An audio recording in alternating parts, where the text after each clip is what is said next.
13, Marcos 3, perdão, 13 até o 19, nós iremos nos ater especialmente até o verso 15, mas vamos ler a passagem toda, que diz o seguinte: subiu ao monte, chamou para si os que ele quis, e vieram a ele, e nomeou 12 para que estivessem com ele, e os mandasse a pregar, e para que tivessem o poder de curar as enfermidades e expulsar os demônios.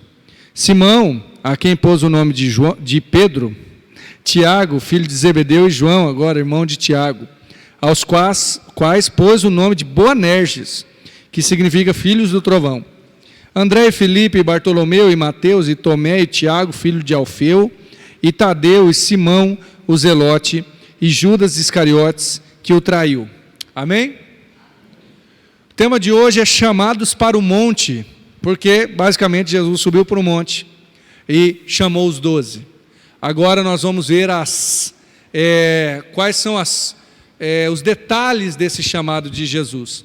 Veja que esse é um monte um pouco específico, né? Porque não é o sermão do monte em que ele prega para 5.000 pessoas, até porque Jesus tem uma mensagem para as pessoas de modo geral. Você sabe que Jesus tem uma mensagem para este mundo, mas para quem começa a seguir Jesus, para quem caminha no discipulado com Cristo, a mensagem vai se aprofundando.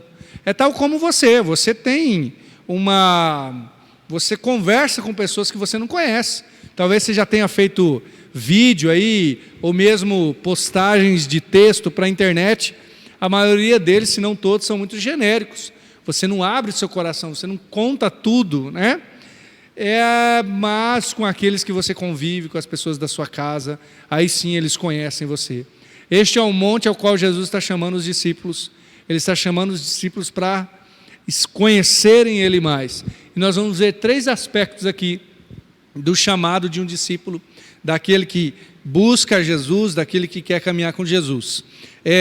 Antes, apenas fazendo um comentário rápido a respeito dos discípulos. Você vê que Marcos vai apresentando eles, falando uma coisa ou outra, né? Simão, que pôs o nome de Pedro, aí João e Tiago, colocou o nome de Boanerges, né? Filhos do trovão, por aí vai. A única coisa é que essa lista ela nunca é igual, no sentido de que às vezes um aparece antes, outro depois, né? Claro que são sempre os mesmos discípulos, mas sempre Simão está em primeiro e Judas por último, né? O Judas Iscariote que o traiu.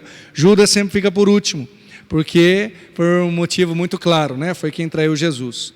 Mas quais são as características daqueles que são chamados por Jesus?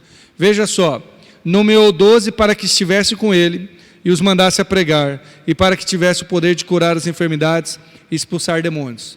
Primeira coisa é que ele nomeou 12 para que estivessem com ele.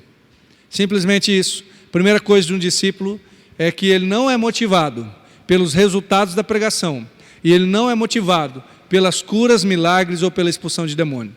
O primeiro motivo que Jesus chama os discípulos é para estarem com ele. Se você inverter a ordem, você acaba com o processo, você acaba com o discipulado, você acaba com a sua vida cristã. E nós temos de tempos em tempos sermos lembrados disso. Antes do fruto vem o enraizamento, né? Antes do fruto vem a raiz. Antes do resultado vem o trabalho, por assim dizer. Antes do pregar e antes mesmo do abençoar os outros através de expulsão de demônios e curas e qualquer outra ministração que a gente possa fazer, eu creio que aqui poderia entrar até ajuda social, mas antes disso tudo, vem passar tempo com Jesus, estar com Ele. Lucas capítulo 6, verso 12, pode colocar na tela depois, ele vai falar esse mesmo texto, essa mesma passagem, e ele nos dá um detalhe, que Jesus, pode colocar, ele orou antes de chamar os discípulos. Olha só, saiu ao monte orar, passou a noite em oração a Deus, tá? Aqui Marcos é mais sucinto, mais rápido, ele diz só que subiu no monte, mas agora em Lucas nós entendemos que Jesus passou a noite inteira em oração. Jesus, olha que incrível, irmãos, para nos chamar a um relacionamento com Ele, Ele tinha um relacionamento com o Pai. Convenhamos, Jesus poderia ser o primeiro a dizer assim, eu não preciso orar, Eu sou o próprio Deus, né? Para que eu vou orar? Às vezes é assim que nós nos sentimos. Olha, eu já prego, já faço outras coisas, né? Logo, isso supre a minha necessidade de oração. Não é assim com o seu alimento, né? Você não pensa assim, olha, eu já durmo, eu já descanso, então eu não preciso comer. Não é isso, né? Já durmo, já tomo banho, logo não preciso comer. Não, nós precisamos de cada coisa, porque cada coisa supre aquilo que nos é necessário. Agora, o que parece que Jesus está dizendo que este é o primeiro passo. Se você não estar com Ele, se você não passar tempo com Ele, logo as outras coisas ou não acontecerão, ou perderão o sentido. Quer ver? Jesus fala que haverá um tempo, ou no julgamento final, em que alguns chegarão e dirão assim, Senhor, Senhor, nós profetizamos em seu nome. Nós expulsamos demônios. Olha só, coisas que estão colocadas aqui.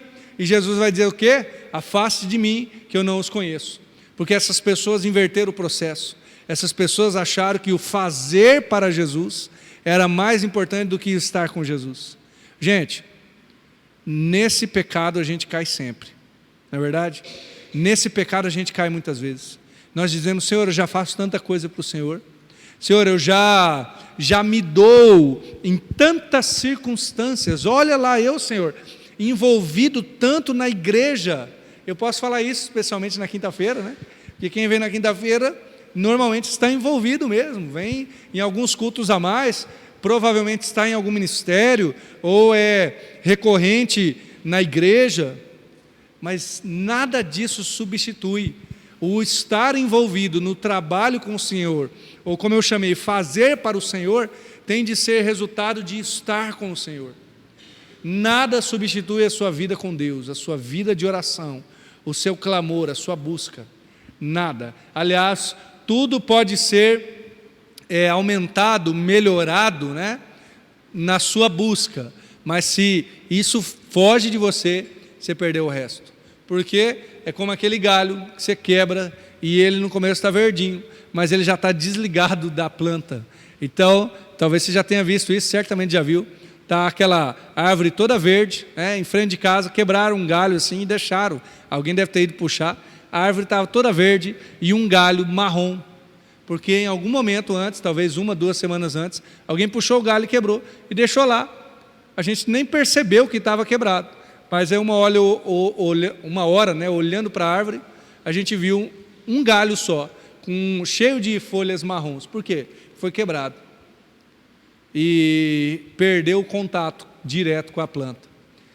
Gente, Jesus chama os discípulos para estar com Ele. Isso é básico, mas é básico porque é fundamental, é basilar. Nada substitui a nossa vida de oração.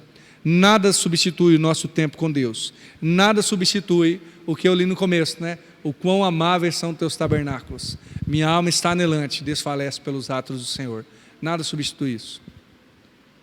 Se nós estamos trabalhando, fazendo para o Senhor, seja na igreja, seja fora, em substituição a isso, nós perdemos a verdadeira noção do que é seguir Jesus. Porque o que fazemos, fazemos por amor a Ele. Primeira coisa, então, eu colocaria aqui como oração, o estar com Ele, né? Já que Ele não está mais aqui, corporalmente, para que a gente possa estar aqui tomando um cafezinho com Ele, né? Então a oração é passar tempo com Ele, mas pode ser uma vida de intercessão, que tem a ver com oração, né?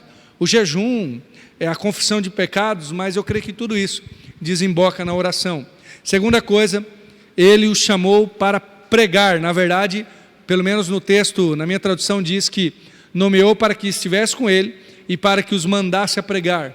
Aqueles 12 discípulos, eles eram incumbidos de pregar, não tinha negociação. Eles eram discípulos de Jesus, logo eles tinham que pregar. E talvez aqui você fique um pouco aflito, né?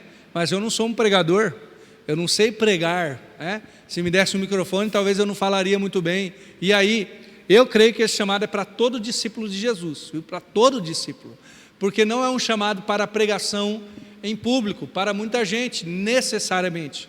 Você não precisa ser um Billy Graham, aliás, só Billy Graham é Billy Graham, né? Porque ele foi um homem de muito renome, mas você não precisa necessariamente subir no púlpito, mas Jesus caminha com os discípulos e envia os discípulos ao mundo. Essa é a dinâmica. Primeiro a gente vai até Jesus, e aí Jesus nos envia, e nós somos levados a pregar. A ideia de pregar aqui, creio eu, que tem a ver com testemunhar. Então não é necessariamente você falar assim, olha, agora meu vizinho, ponto 1 da pregação, é esse aqui, ponto 2. Não é isso necessariamente, mas o testemunhar, o falar, o agir, o compartilhar do amor de Jesus. Jesus e os seus discípulos fazem isso. É dito lá em Atos 2, a partir do 42, que quando a igreja recebe o Espírito Santo, eles ficam lá perseverantes na doutrina dos apóstolos. Eles estavam entendendo e lembrando das palavras de Jesus. O que a gente vai pregar? O que a gente vai pregar? Porque tem muitas pregações por aí, né? Isso, obrigado. Tem muitas pregações por aí. Tem muitas coisas sendo faladas, mas a gente prega daquilo que a gente ouve, a gente prega daquilo que a gente absorve. Sua vida é uma pregação. Você prega todo o tempo daquilo que você ouve, né? Tem crente que prega BBB todo dia, não é verdade? Ou seja lá o que for. A minha vida é uma pregação, mas a pregação aqui tem a ver com o tempo com Jesus. Se eu estou passando tempo com Ele, eu prego do quê? Da palavra dEle. Então a segunda coisa parece ser, além da oração, um relacionamento com a palavra. Claro que é um relacionamento com Deus, né? Mas agora através da palavra. Nada substitui, irmãos, o zelo pela palavra também. Começamos pela oração e agora a gente vai para a palavra de Deus. Se foram mandados a pregar aquilo que Jesus estava ensinando. E aquilo que Jesus estava ensinando é o testemunho da lei dos profetas e é o que está nos evangelhos e em todo o Novo Testamento. Discípulo de Jesus vive na palavra. Discípulo de Jesus lê, busca o Senhor, né? Conhece a Deus através da palavra de Deus. Se você está anelante pelo Senhor, você está anelante pela palavra do Senhor. E eu posso dizer de mim, irmãos, é claro que há momentos, vamos dizer assim, bem em baixa ou ruins na minha vida com Deus, que eu tenho que ler a palavra de maneira assim, obrigatoriamente quase, que não vai pela paixão. Tem momentos que a gente não está com vontade de ler a Bíblia. Certamente com você já aconteceu isso várias vezes, provavelmente. Tem momentos que a gente está, sonhando com a Bíblia até, mas tem momentos que não. Mas nesses bons momentos, às vezes eu me atenho a ler bastante texto, às vezes eu fico em um versículo, e a questão não é essa, aqui não é ensinar um método necessariamente, uma dinâmica, mas é comer a palavra, é amar a Jesus a ponto de você querer e conhecê-lo através da palavra. Nós fomos no retiro certa vez de um pastor, que ele pregava umas 2 horas, uma inspiração para mim aí, né? Ele pregava muito tempo, só que um pastor que me inspirou profundamente, o nome dele é Clodoaldo Machado, ele é de São José dos Campos. Ele pregava muito tempo, assim, eu falei 2 horas, mas 1h30 passava disso. Pensa num homem que conhecia a palavra, irmãos. Ele conhecia a palavra tanto que nós, né, eu já era pastor de jovens naquela época, e levamos os jovens para esse retiro, vários outros estavam lá também, de outros locais do estado, e todo mundo ficou assim, abismado com o homem. Ele citava trechos da Bíblia, trechos assim, de 10, 15, 20 versículos, era muito texto bíblico, né? E aí um rapaz foi mais corajoso que eu, né? Um outro rapaz chegou e perguntou para ele: pastor, qual que é o segredo para você saber tanto da Bíblia assim, né? Porque estava todo mundo se perguntando, só ele que foi corajoso, né? Mas como que esse homem era acima da média, irmãos, acima da média? Como que esse homem sabe tanto da Bíblia? E ele foi muito sincero, né? Não foi orgulhoso. Ele disse: olha, irmão, na verdade é porque eu leio, estudo a Bíblia, né? Tento decorar a palavra, né? Enfim, ele não tinha segredo, né? É engraçado essas coisas, porque parece que tem algum segredo, né? Não tem. Amava a palavra de Deus, queria aprender, mergulhava na palavra, e assim a palavra vai se impregnando em nossos corações. É o que diz o salmista, né? No Salmo 119, né? 11, escondi a tua palavra no meu coração, para eu não pecar contra ti. A palavra tem que estar escondida, tem que estar no nosso coração, e aí nós vamos e pregamos e testemunhamos. E você lembra daquela música para crianças, né?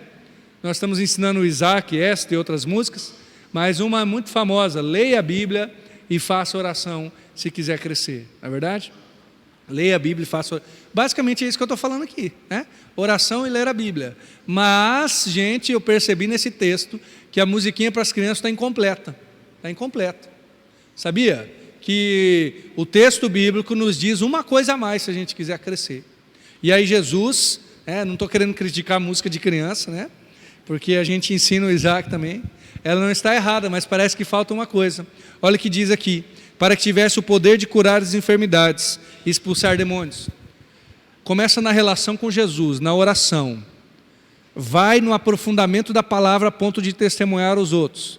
Mas também passa para curar e expulsar demônios. Irmãos, essa dinâmica dos dons espirituais, a gente fica perguntando, né, Senhor, como isso acontece hoje? Eu fico me perguntando, porque parece que os discípulos em questão, os apóstolos, eles curavam abertamente. Ia orando aqui, como se chegasse o apóstolo Pedro aqui, ia chegar um em cada um, curando cada doença. Eu não vejo isso acontecer, pelo menos não de nosso conhecimento. Eu creio que existem curas, e certamente existe expulsão de demônio também. Mas a questão maior aqui é a gente pensar qual que é a dinâmica. Agora a dinâmica é abençoar o outro, percebe? Porque eles foram enviados a curar e expulsar demônio de quem? Das pessoas. Eles foram enviados por Jesus para libertar as pessoas que estavam cativas por Satanás e pelas doenças, sejam elas naturais, né, advindas da nossa vida pecadora, enfim, mas pessoas que estavam enfermas e também aprisionadas por Satanás. A terceira coisa aqui é o quê? Jesus envia eles para expressamente demonstrar, serem canais do amor de Deus para os outros. Essa é a terceira coisa, né?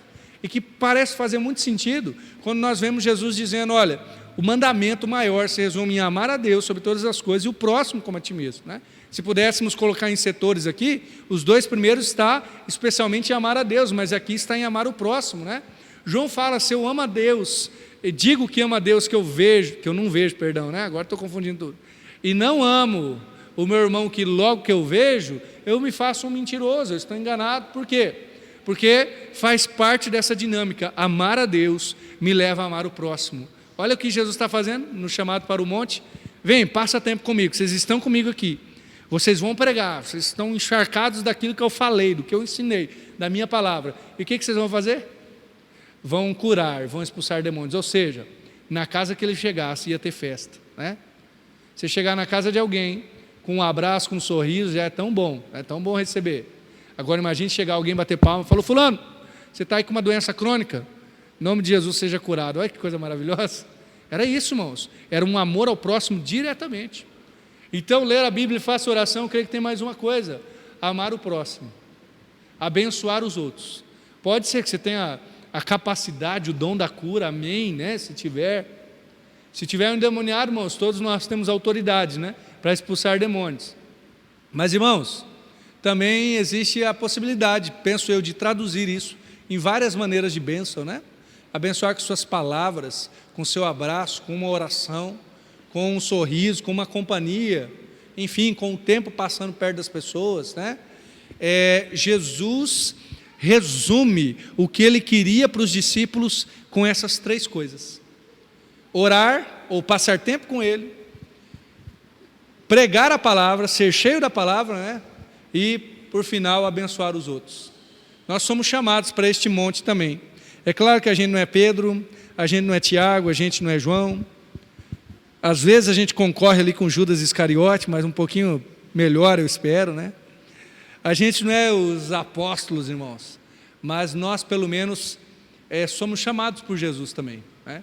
Ele conhece a nossa fraqueza, a nossa incapacidade, mas em nenhum momento ele baixou a tarrafa, né? Em nenhum momento ele baixou o nível e disse, agora não precisa mais orar, não, agora não precisa mais, não.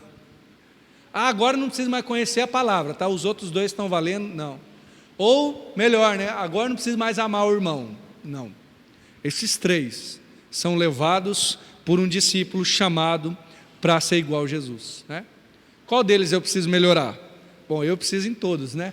Qual deles está mais latente aí do Espírito Santo tocando no meu coração, para que eu dê abertura, para ser transformado, trabalhado, moldado por Ele, né? Quero orar junto com você nessa noite, te desafiando a entrar na presença de Jesus, diante dessas três propostas de Jesus para os seus discípulos, que a gente possa vivê-las, né, integralmente. Obrigado, Jesus, porque o Senhor, passou uma noite orando, Senhor. Fez algo muito maior do que nós conseguiríamos.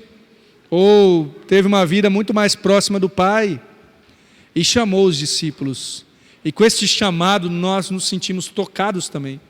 Entendemos que somos chamados a isso também, Senhor. Nos ajude a passar tempo com o Senhor. Pai, eu digo por mim, são tantas as coisas importantes e coisas nada importantes que tomam a minha atenção. É desde grandes compromissos até o celular, Senhor. Desde coisas imprescindíveis a bobeirinhas. Mas quando eu vejo, eu perdi meu tempo de oração. Me ajuda a passar tempo contigo. Não porque terá alguma recompensa ou outra, mas porque a recompensa será o Senhor. Um relacionamento profundo com o Senhor. Também, Senhor, nos encharque da Tua palavra. Fomos mandados a pregar. E o que pregaremos, Senhor, se a Tua palavra não habitar no nosso coração? O apóstolo Paulo mesmo diz que habite ricamente a palavra de Deus em nós. Então, Senhor, nos ajude, Pai, a amar a Tua palavra, a comê-la, a desejá-la, em nome de Jesus. Também a abençoar os outros. Que a gente ore por cura, sim, expulse demônios quando necessário, que a gente esteja sempre disposto a abençoar os nossos irmãos, e eu digo as pessoas ao nosso redor, sejam elas irmãos em Cristo ou não, que possam ser alvos da bênção do Senhor através de nós. Esse eu creio, Pai, que é o nosso chamado para seguir Jesus. Eu oro em nome de Jesus. Amém.